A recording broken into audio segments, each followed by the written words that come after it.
인사해볼까요? 당신은 흥해야 합니다. 이런 거 말고 이런 거 말는 거예요. 챗 이런 거 말고요. 정말 당신은 나보다 더 흥해야 합니다. 예. 섭섭하죠? 뒷사람한테도 하세요. 당신은 흥해야 합니다. 할렐루야. 목사님도 죽어야 합니다. 네, 오늘 잠깐 그 귀한 손님 오셔서 잠깐 5분 동안 잠깐 인사를 좀 나누겠습니다. 제가 여름에 품성사관학교에 가서 강의를 했는데 강의를 엄청 많이 했다 그랬죠. 예, 엄청 많이 시키신 분이 오늘 저에게 잠깐 볼일 오셨다가 원래는 기도원에 가시려고 했는데 우리 교회가 기도원보다 낫겠다 여기셔서 저희 교회 잠깐 오셨습니다. 예, 목사님 잠깐 앞으로 나오세요. 박수로 우리 한수 전화하는 분이십니다. 꼭 키시고 말씀하십니다. 신발 예, 신고 오는 겁니다. 반갑습니다. 저희 필리핀 품성사관학교 한창수 선교사입니다.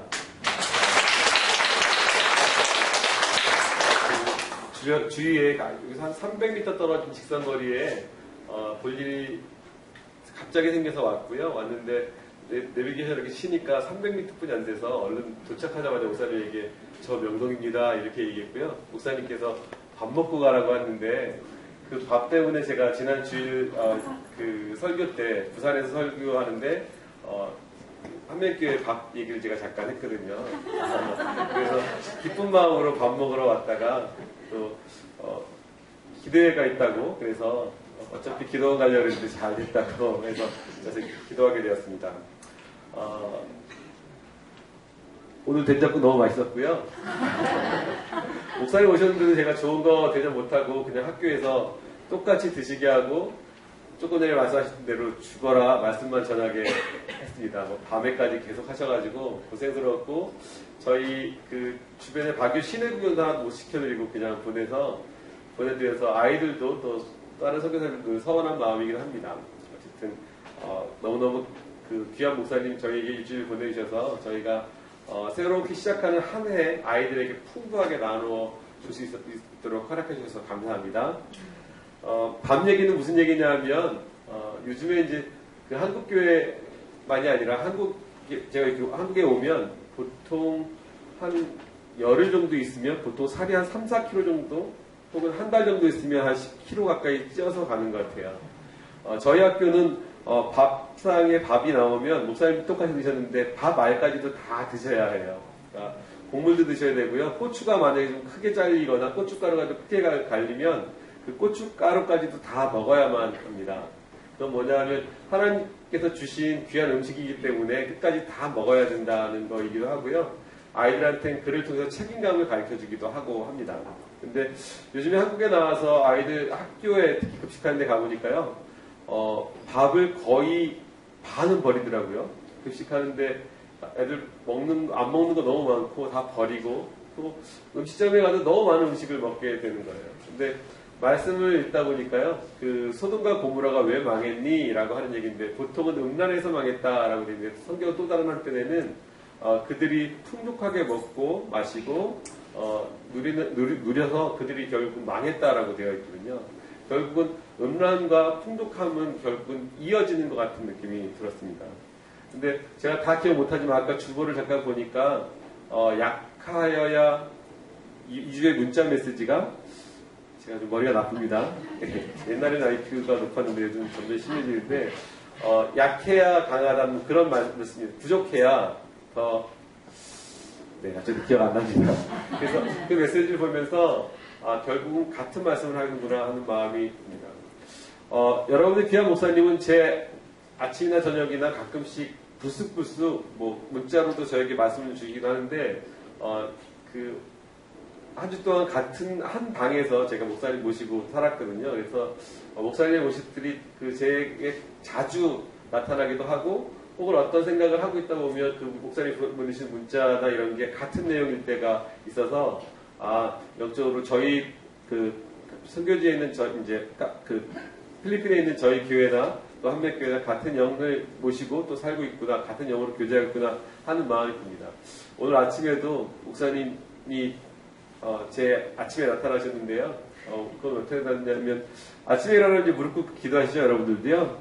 자기 전에도 무릎 꿇고 기도하실 텐데 제가 너무 넉넉하게 살다 보니까 한국에서 가끔씩 무릎을 꿇지 않고 옆으로 누워서 아침 기도하나 저녁 기도할 때가 있습니다. 오늘 아침에도 사실은 무릎을 딱 꿇었는데 너무너무 졸려온 거예요. 그래서 다시 옆으로 딱 넣어서 하나님, 그런데 갑자기 그때 김덕희 목사님 무릎 꿇었던 모습이 딱 생각이 나더라고요. 그래서 제가 얼른 다시 아유 하면서 일어나서 무릎 꿇었는데 저도 틈 나는 대로 한백교회 여러분들 위해서 기도하고 또 여러분들이 넉넉히 삶 속에서 삶 속에서 열심히 나누는 것들을 잘 기억하며 기도하도록 하겠습니다. 좀 전에도요, 청년들이 여러분들 예배당에 앉을 때 팔짱을 딱 끼고 와서 하나하나 앉게 하는 그 모습이 저는 너무너무 예쁘고 아름다웠어요. 그리고 섬기는 모습도 아름답지만 또 조용히 같이 앉아서 예배 드리는 여러분들의 모습, 찬양하는 모습, 저는 정말 잊혀지지 않고요. 오늘 많은 은혜 받고 갑니다. 지금 기도도 열심히 하지 않았지만 말씀도 안 들었는데 너무 은혜로운데 더 많은 은혜 나누도록 하고 여러분을 위해서 기도하도록 하겠습니다. 오늘 잠시라도 인사할 수 있도록 해주셔서 감사하고요. 여러분들과 함께 나눌 수 있는 이 시간들을 주의 은혜 안에 더욱더 기억하겠습니다. 감사합니다. 네, 감사합니다.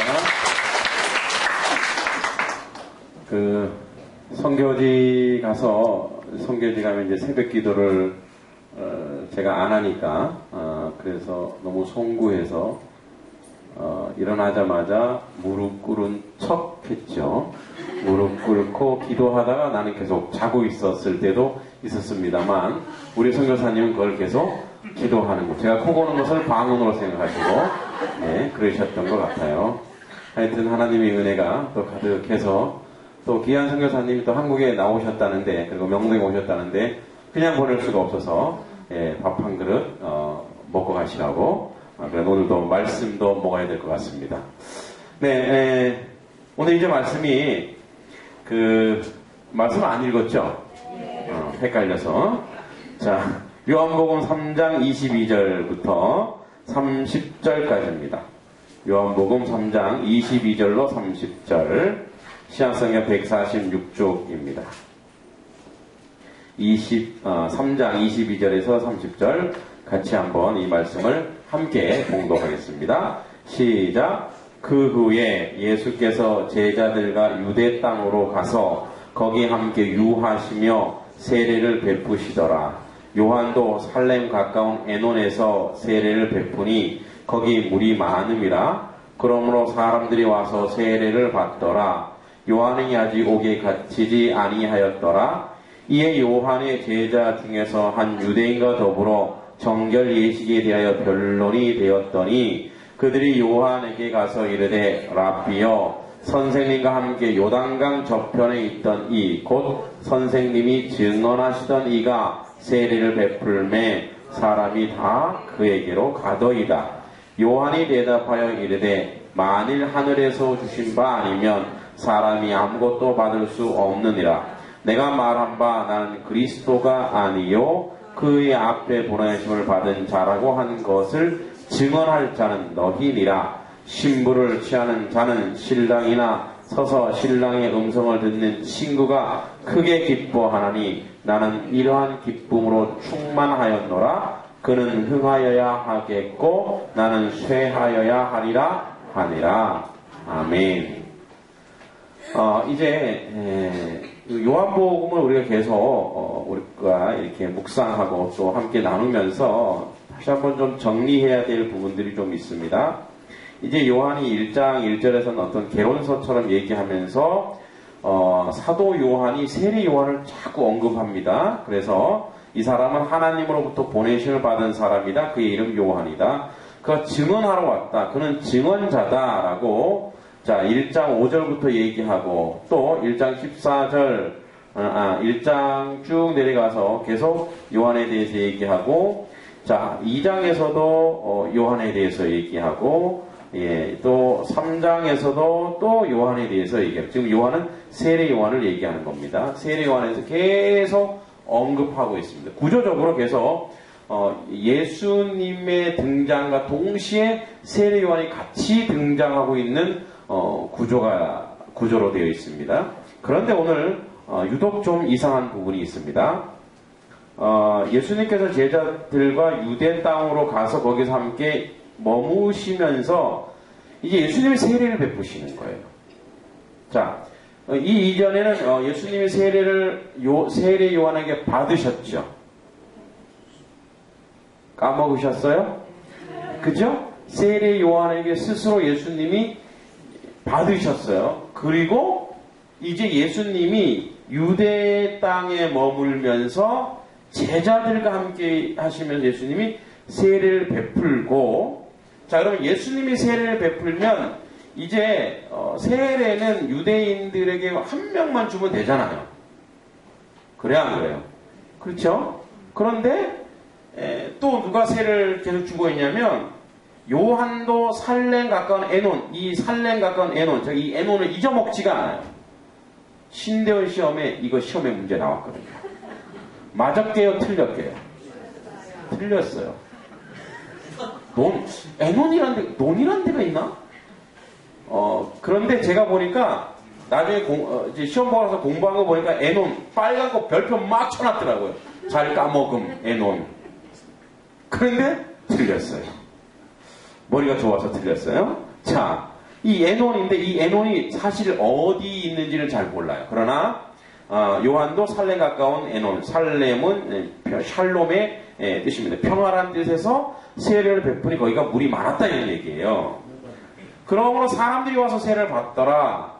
물이 많으니까 받더라. 이 물 맞는 거하고 세례 받는 게 뭔 상관관계 있는지 모르지만 아마 세례 받기 좋았나 봐요. 그런데 예수님도 세례 받고 요한도 세례 받고 있는, 요한도 세례를 주고 있는 상황이에요. 그리고 아직 요한이 오게 갇히지 아니하였더라가 중간에 삽입되어 있어요. 그러니까 뭐 당연하죠. 요한이 뒤에 우리가 알기로는 뒤에 요한이 보면 옥에 갇히죠. 그런데 아직 옥에 안 갇혔다. 지금 이 얘기 안 해도 되잖아요. 꼭 해야 돼요? 지금 이 시간 관계로 가면 이 얘기를 굳이 할 필요가 없어요. 그래서 저는 이 부분에 좀 초점을 맞춰서 이 말씀을 좀 계속 묵상해봤습니다. 그건 그렇고요. 한번 이따가 볼 거니까. 이 요한의 제자 중에 한 유대인과 더불어 정결 예식 안에 변론했다. 이 정결 예식, 깨끗하게 되는 것에 대해서 변론했다는데, 그럼 이거는 뭐에 대한 변론일까요? 야, 사람이 어떻게 하면 깨끗해지냐? 야, 온천에 가야 깨끗해져. 아니야. 목욕탕이 더 아니야. 우리 집이 더 깨끗할걸? 이런 때 씻는 걸 얘기하는 걸까, 이게 지금? 뭐에 대한 얘기겠어, 이게? 죄에 대한 얘기겠죠. 정결 예식이니까. 그럼 여기서 지금 정결 예식 갖고 변론할 게 뭐 있어요, 지금? 세례 갖고요, 세례. 누구 세례? 예수님 세례? 요한 세례. 예수님의 세례냐, 요한의, 그걸 알아맞추는 얘기가 아니고요. 예수님의 세례든 요한의 세례든 둘이 이제 유대인들은 예수님의 세례가 더 낫다. 그리고 이 요한의 제자들은 아니다. 우리 세례 요한이 먼저 시작하셨다. 지금 이 얘기를 하는 거예요. 변론을 하는 거예요, 지금. 이 정결 예식은 바로 세례에 대한 얘기를 하는 거예요. 자, 요한의 제자 중에 한 유대인과 더불어 정결 예식에 변론되었다. 서로 그거하고 서로 논쟁이 있다는 거죠. 그들이 요한에게 가서, 그들은 누구겠어요? 요한의 제자들이, 라비어, 선생님, 선생님과 함께 요단강 저편에 있던, 그러니까 요단강 저편에서 세례를 받았던 그 사람이 증언하신 이가 세례를 베풀매 사람이 다 그 사람한테 갑니다. 이거는요, 선생님과 함께 있던 그 이가 세례를 베푸는 그분에게로 다 갔습니다. 이렇게 얘기한 게 아니에요. 선생님, 정신 차리세요, 지금. 큰일 났어요. 성도수 다 뺏겨요. 성도 지금 다 나가요, 저로. 여기 아무리 물 좋으면 뭐예요? 예수라는 그분한테, 당신이 증언한 그 사람한테 다 성도가 지금 절로 다 빠지고 있어요. 우리 목사님 정신 차리세요, 지금. 빨리 가서 다 뺏어오든가 그렇게 하셔야 될 거예요. 지금 제자들의 눈에는 뭐가 보이는 거예요? 뭐가? 세례 요한이 보이는 거예요. 누가 보여요? 세례 요한이 보이는 거예요. 이게 뭘 상징하는 걸까요? 그리고 앞에서 얘기했던 것처럼 계속적으로 세례 요한과 예수님이 계속 둘이 같이 계속 나오면서 지금 결국은 요한복음 3장 마지막 부분에서 경쟁적 코드로 나옵니다. 경쟁의 어떤 그런 부분으로 나오기 시작합니다. 여러분 여기서 이 제자들은 무엇이 보였냐면 자기의 선생이 어떤 기득권을 잃어버리는 것을 지금 염려하고 있는 거예요. 그럼 뭐예요? 자기들의 기득권도 없어지는 거예요. 그죠? 자, 전체 한번 정리하면서 다시 한번 이렇게 뚫어볼게요. 자, 그랬더니 요한이 이렇게 합니다. 요한에 대하여 이르되 만일 하늘에서 주시는 바가 아니면 사람이 아무것도 받을 수 없느니라. 무슨 소리냐면 사람들이 글러가는 것은 하늘의 뜻이다. 내 뜻이 아니야. 이렇게 얘기합니다. 그리고 내가 말한 바 나는 그리스도가 아니요. 자, 계속 얘기하는 거예요. 나는 그리스도. 그의 앞에 보내심을 받은 자라고 한 것을 증언할 자는 너희라. 야, 내가 늘 얘기했잖아. 나는 그리스도가 아니고 그의 앞길을 예비할 자. 내가 너희들한테 늘 얘기했는데 너 아직도 그걸 까먹고 있는 얘들아? 이 얘기예요. 그리고 신부를 취하는 자는, 신부는 누굴까요? 신부는 바로 그 예수님을 믿는 사람, 성도를 얘기하는 거죠. 여기서 얘기하면 바로 그 예수님을 따르는 사람들이에요. 신랑, 예수 그리스도. 신랑이나 서서 신랑의 음성을 듣는 친구가 누구냐? 바로 세례 요한이에요. 친구가 크게 기뻐하나니 나는 이러한 기쁨에 충만하다. 자, 나는 내 사명은 바로 그분을 증언하고 그분을 소개하는 것이기 때문에 이게 내 사명이야. 난 기쁨이 충만해. 그리고 그 다음 이렇게 말합니다. 그는 흥하여야 하겠고 나는 쇠하여야 하리라. 그는 부하여야 하겠고 나는 졸하여야 하겠다. 이 얘기예요. 제가 좀 질문 드리겠습니다. 세례 요한은 나면서부터 이런 사람이었을까? 태어나자마자 그는 흥하여야 하겠고 나는 쇠하여야 하리라. 이런 인생을 살았던 사람일까? 이걸 의심하지 않을 수 없어요. 그래서 오늘 세례 요한 한번 뜯어먹어 보자. 도대체 세례 요한이 그렇게 완벽한 사람이라면 세례 요한은 뭐예요? 그러면 우리랑 세례 요한은 갭이 틀려요. 물론 틀리긴 합니다. 예수님도 인정하셨으니까 사람이 여자 속에서 난 자주 그가 최고다 이거. 그래 그분 최고이긴 하지만 뭐예요? 신의 영역은 아니라는 얘기에 적어도 뭐예요? 우리와 똑같은 동일한 여자의 품에서 나온 죄 많은 인간 중에 하나라 이거예요. 그것부터 우리가 출발하자 이거예요. 세례원은 저만큼 올라가 있고 우리는 여기 있으면 뭐예요? 이 말씀 이거 우리한테 은혜 전혀 안 되죠. 그는 흥하여야 하고 나는 쇠하여야 하리라. 이 고백이 어떻게 나왔냐 이거예요. 이 사람이. 이 고백이. 자, 그래서 세례 요한에 대한 정보가 우리에게 많지 않아요. 사실은. 그런데 이런 정보를 제가 찾았습니다. 또 천국에 가서 세례 요한한테 엄청 두드려 맞는 거 아닌지 모르겠습니다. 자, 마태복음 11장 2절에 보면 요한이 옥에서 그리스도께서 하신 일을 듣고 제자들을 보내요. 이렇게 얘기합니다. 이제 요한이 아까 요거는 지금 이 상황은 오늘 요한복음 3장은 아직 요한이 옥에 갇혔어요? 안 갇혔어요? 안 갇혔죠? 그러면 요건 옥에 갇힌 거니까 마태복음 11장 거는 좀 뒤의 일이죠. 좀 뒤의 일. 그러면 좀 뒤의 일이면 그래도 세례 요한이 뭔가 알고 뭔가 성숙한 말을 해야 돼요. 근데 잘 보세요. 요한이 옥에서 그리스도께서 하신 일을 듣고 제자들을 보내요. 자, 옥에서 얼마나 이 사람이 마음이 급했으면 제자들을 갖다 보냈어요. 누구한테? 예수님한테 보냈어요. 예수께 여쭤보되 오실 그가 당신입니까? 우리가 다른 일을 기다리고 오니까. 이건 뭔 소리예요? 지금 3장에서 뭐라 했어요? 나는 그를 증언하는 사람이다. 그는 흥해야 하겠고, 그는 누구겠어요? 그리스도죠. 나는 쇠하여야 하리라. 이렇게 말해놓고, 이제 와서는 뭐라고 얘기하는 거예요? 당신이 그리스도이십니까? 이게 말이 돼요? 아니, 이건 옥에 갇혔으면 뭐예요? 더 성숙하고 더 훈련되어 있고 당신 역시 그리스도이군요. 내 제자 모두를 다 데려가서 훈련시켜 주십시오. 나는 이제 순교를 감당할 것입니다. 뭐 이렇게 나와야 되는 거 아니에요? 그래 좀 세례 요한이 좀 센 분 아니세요? 아니, 세긴 세요. 저보다. 세긴 세단 말이에요. 자, 자꾸 제가 요한을 깎아내려서 제가 요한보다 높아지는 것처럼 여기 지금 그것이 아니라 요한을 통해서 우리가 한번 은혜 받아보고자 발버둥을 치는 거예요. 할렐루야. 예, 세례 요한과 우리는 동급입니다. 자, 그 상황 속에서. 자, 예수께서 여쭤서 오실 거에 당신이 오니까 우리가 다른 일을 기다리오. 그러니까 이게 뭔 소리냐. 우리가 다른 사람을 기다리다니. 이런 세례 요한.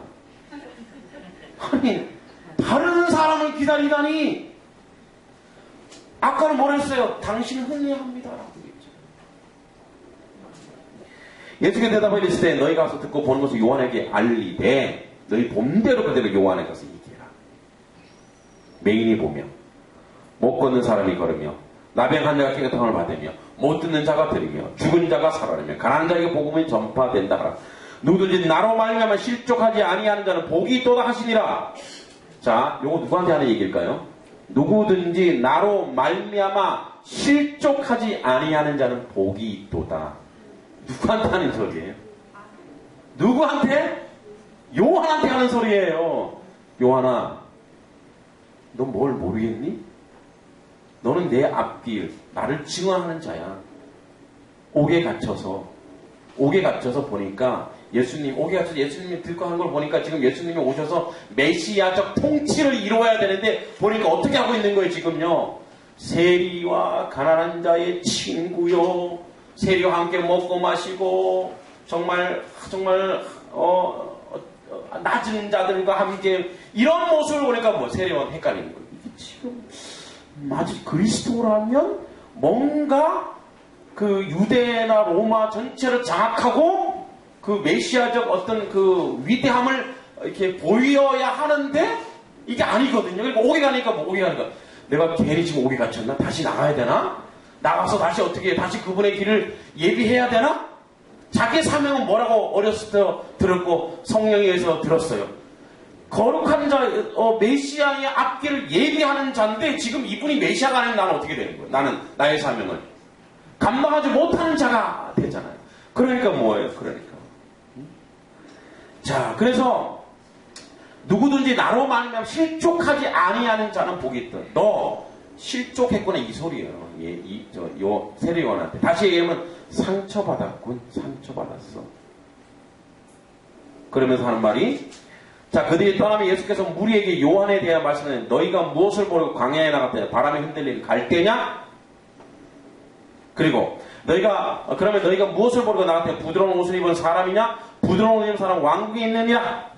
그럼 너희가 어찌 나갔더냐? 선지를 보기 위함이더냐? 옳다. 내가 너희에게 이르노니 선지자보다 더 큰 자가 더 나은 자니라. 기록된 바 보라. 내가 내 사자를 내 앞에 보내니 그가 내 길을 내 앞에서 준비하려 하신 것이 이 사람에 대한 말씀이다. 내가 진실로 너희에게 말하노니 여자가 낳은 자 중에 세례 요한보다 큰 이가 일어남이 없도다. 그러나 천국에서는 극히 작은 자도 그보다 크니라. 할렐루야. 여러분 천국을 소유했다면 여러분은 이 당시의 세례 요한보다는 큰 자라 이 말이에요. 할렐루야. 여러분 그래서 이 내용과 이 부분을 보면 지금 세례 요한은 자기가 생각했던 메시아와 메시아의 메시아 상과 예수님의 행보와 좀 다른 거예요. 그래서 다시 한번 확인하고자 제자들을 보냈던 거죠. 그런데 뭐라고요?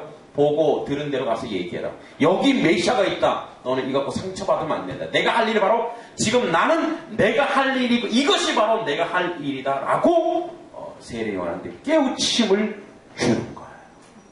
여러분, 그리고 나서 세례 요한은 성경의 전면에서 사라집니다. 그리고 예수님만 드러납니다. 그럼 왜 성경은 이런 구조를 선택했을까? 이거예요. 자, 세례 요한의 제자들이 보였던 건 뭡니까? 세례 요한이었어요. 누가 안 보였어요? 예수님은 안 보였어요. 우리의 시작이 이렇다 이 말이에요. 우리의 시작이. 자, 세례 요한이 보였다는 것은 뭐냐면 세례 요한에 몰려있는 사람 뭐예요? 여러분 세례 요한의 세례는 어떤 세례죠? 그러니까 물세례인 거 알고 있는데 불세례는 아니겠죠. 다 죽겠죠. 그러니까 세례의 상징, 세례 요한의 세례의 상징은 뭡니까? 세례 요한의 세례의 상징은 뭐죠? 회개의 세례. 회개하라, 천국이 가까워하느니라. 예수님의 세례의 상징은 뭘까요? 성령이 오시는 거예요. 순서상 세례 요한의 회개를 통하여 하나님의 영으로부터 죄 사함의 결과를 예수 그리스도를 향하여 예수 그리스도를 통하여 뭐예요? 성령의 역사, 즉 완성의 역사, 완결의 역사는 누구만 남는 거예요? 예수만 남는 건 줄 믿습니다. 다시 얘기하자면 여기에 나와 있는 그는 흥하고 나는 쇠하여야 하리라, 이 고백은 베드로와 동일합니다. 누가 하셨겠어요? 하나님의 성령께서 세례 요한을 통하여 말하게 하신 거예요. 할렐루야. 세례 요한의 인간의 성적에서 절대 나올 수 없는 말이에요, 이 말은. 여러분 베드로도 뭐예요? 주는 그리스도시요 살아가는 아들이 한 다음에 또 배신하잖아요. 마찬가지예요. 우리가 여러분 성경의 인물들 하나하나씩 보면서 그 인물이 위대하다고 하는 것은 그 인물을 하나님이 훈련시키고 성령께서 그 안에 개입하시고 들어갔기 때문에 그 인물이 위대한 것이지, 그러면 누가 위대한 거예요? 하나님이 위대하신 것인 줄 믿습니다. 하나님이 그렇게 하신 거예요. 세례 요한이 위대한 것도 아니고 아브라함이 위대한 것도 아니고 이삭과 야곱이 위대한 것이 아니에요. 바로 하나님이 열심히 하셔서 그들을 위대한 하나님의 사람으로 만들어낸 것인 줄 믿습니다. 근데 우리 가운데 뭐가 있냐? 이 구조 안에서 우리가 읽어낼 것은 뭐냐면, 여러분 우리는 세례 요한이 주의 길을 평탄케 한다고 하는데 사실 세례 요한이 없어도 주님은 스스로 하나님의 길을 평탄케 하실 수 있는 분이에요.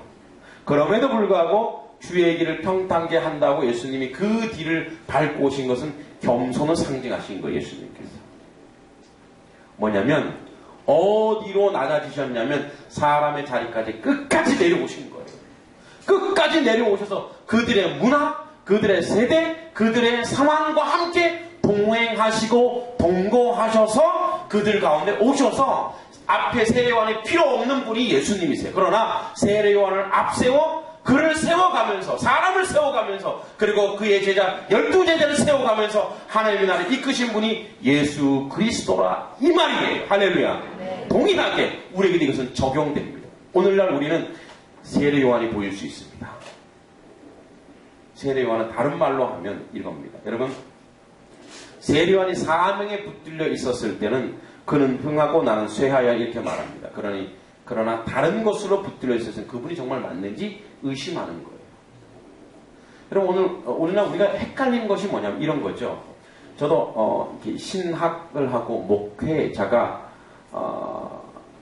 뭐 돼야 되겠다, 돼야지 이런 고백보다는 나도 모르게 이렇게 목회자가 됐는데 되고서 보니까 이것이 하나님의 뜻이고 하나님의 은혜구라라는 것을 지금 깨닫는데, 오늘날에는 목회자 또는 뭐 찬양사역자 또는 하나님의 일을 하는 사람이 그것이 하나님으로부터 보내진 사명인지 아니면 욕망인지가 헷갈릴 때가 있어요.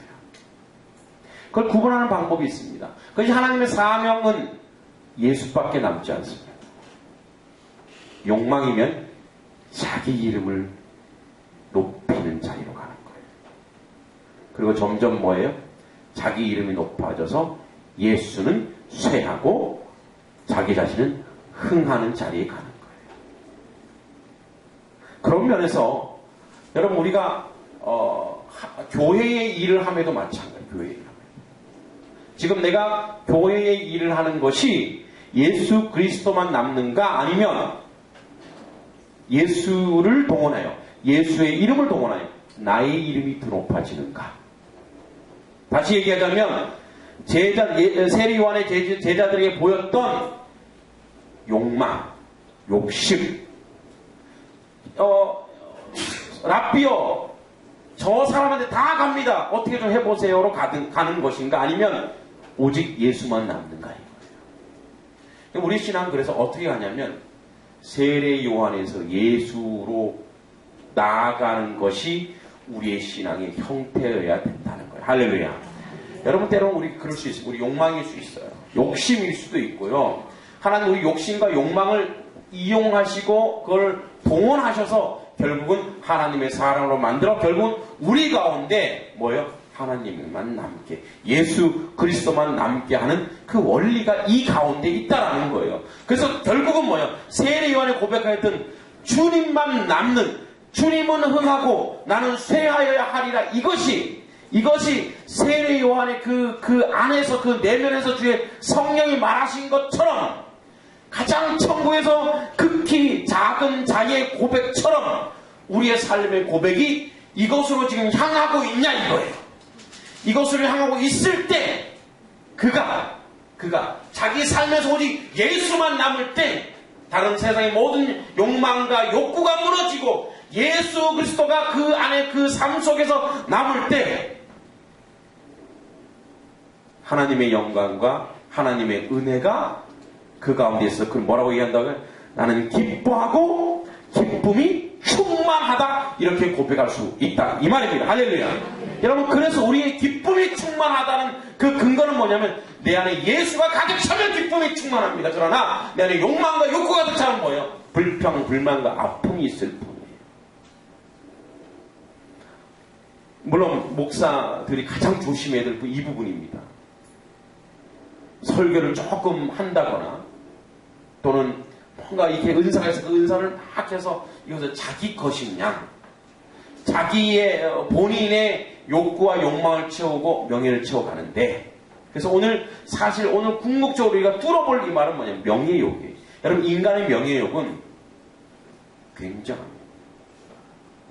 이거는요, 인간의 본성에 가장 깊이, 아주 뼛속 깊이 들어있는 것이 바로 인간의 명예욕입니다.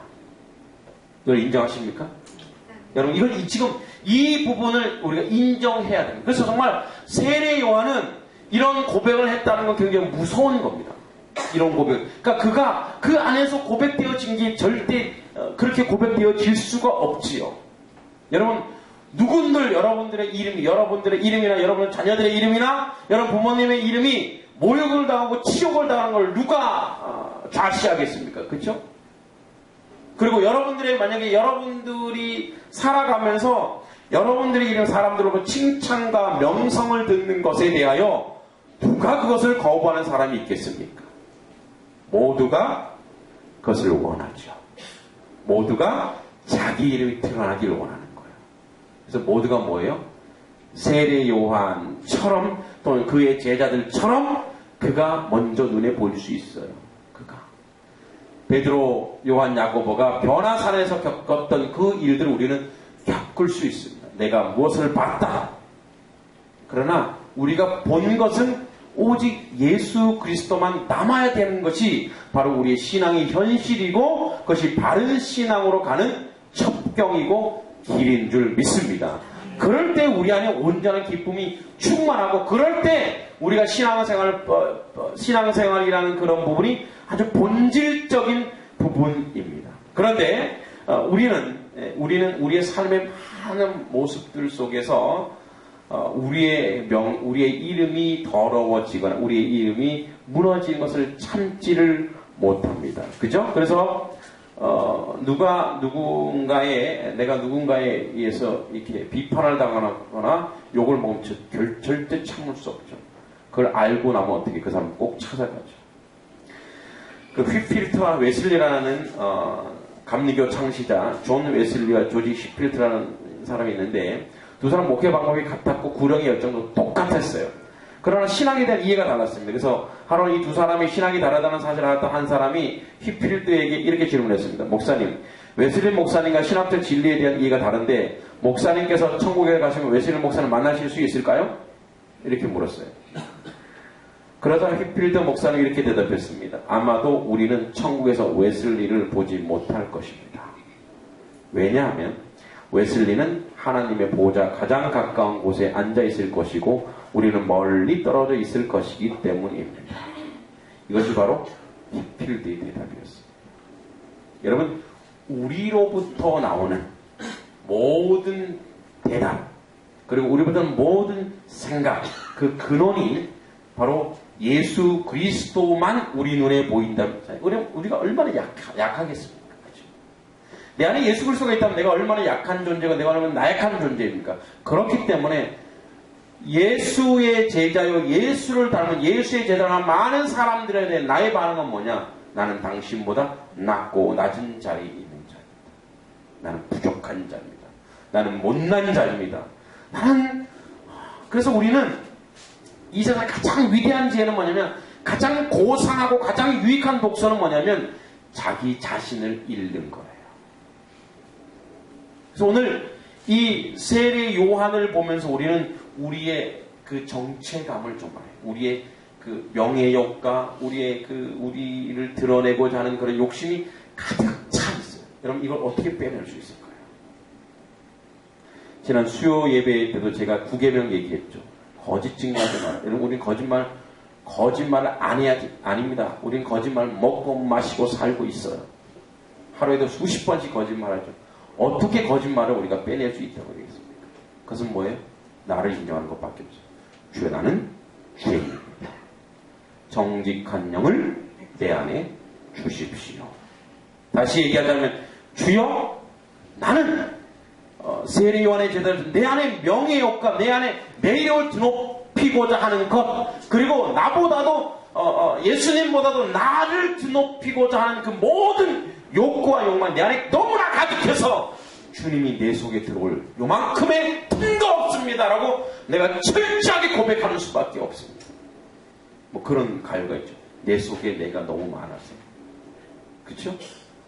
그분이 들어올 틈이 없는 거예요. 들어왔다면 튕겨나가니까. 들어왔다면 튕겨나가니까. 근데 자기 이름 높이는데 혈안이 되어 있는 거니까. 이 세상에 가장 유혹하는 이 목회자를 가장 유혹하는 것이 바로 뭐냐? 명예욕이에요. 그래서 이렇게 얘기하잖아요. 유명한 예수님이 아니라 유명한 목사님으로 통하잖아요. 유명한 교회를 얘기하지만 유명한 예수님은 얘기하지 않는 것이 오늘날 우리 교회의 현실입니다.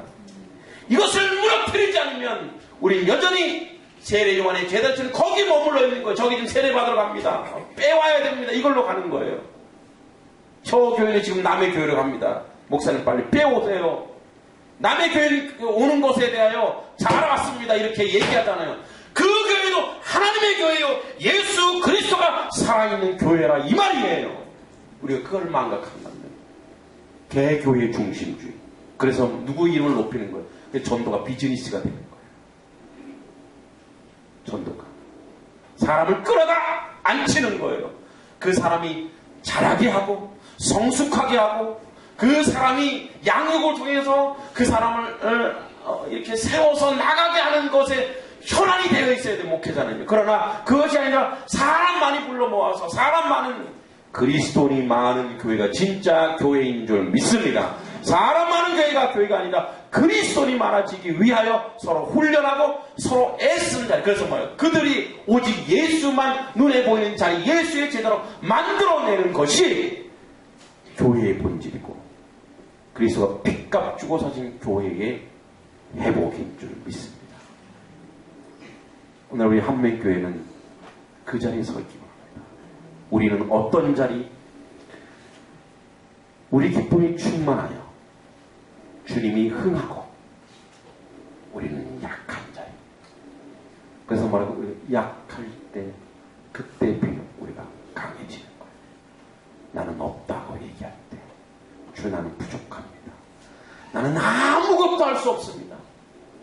조금만 성도들이 막 변화되고 자라나고 하면 내가 뭘 한 것처럼, 내가 뭔가 열심히 해서 뭔가 이룬 것처럼 착각하고 살아간다는 거예요. 이게 목사들의 조심해야 될 부분이고. 여러분 구역장님이라면 우리 구역이 막 붕하고 하나님의 은혜나 그 고백밖에 할 수가 없어요. 여러분들 눈에 누가 보입니까? 예수님만 보이십니까? 아니면 다른 것도 보이고 있습니까? 오늘 주님이 우리에게 말씀하십니다. 세례요한을 통해서 그는 흥하여야 하겠고 나는 쇠하여야 하리라. 이 삶의 구조가 우리 기쁨을 충만하게 하고 우리 하나님의 은혜 가운데 있고 우리가 평안을 누리는 유일한 길입니다. 오늘 지금 우리에게 그렇게 말씀하고 원합니다. 이제 같이 기도하기 원합니다. 아버지 하나님, 우리의 약함을 주님이 아십니다. 우리의 나약함을 주님이 아십니다. 아버지, 나는 여전히 내가 살아있어서 내가 흥하고 있습니다. 내 속에 있는 나를 다 빼주십시오. 오늘 우리는 우리 눈에 예수 그리스도가 보이는 것이 아니라 나의 이름이 높아지는 것이 보이고 교회가 높아질 때 내가 높아지길 원하고 그런 자리에 우리가 있습니다. 우리 잘 기도할 때 주여 내 속에 나를 다 빼야 참 기쁨이 충만하며 주님이 내 안에 온전히 들어오실 수 있습니다. 아버지여, 내 모습, 내 모든 것을 주님 이번에 제거해 주시고 오직 예수 그리스도만 내 삶 속에 내 삶의 모든 것 속에 남게 해달라고 우리 주여 삼창과 같이 기도하겠습니다. 주여!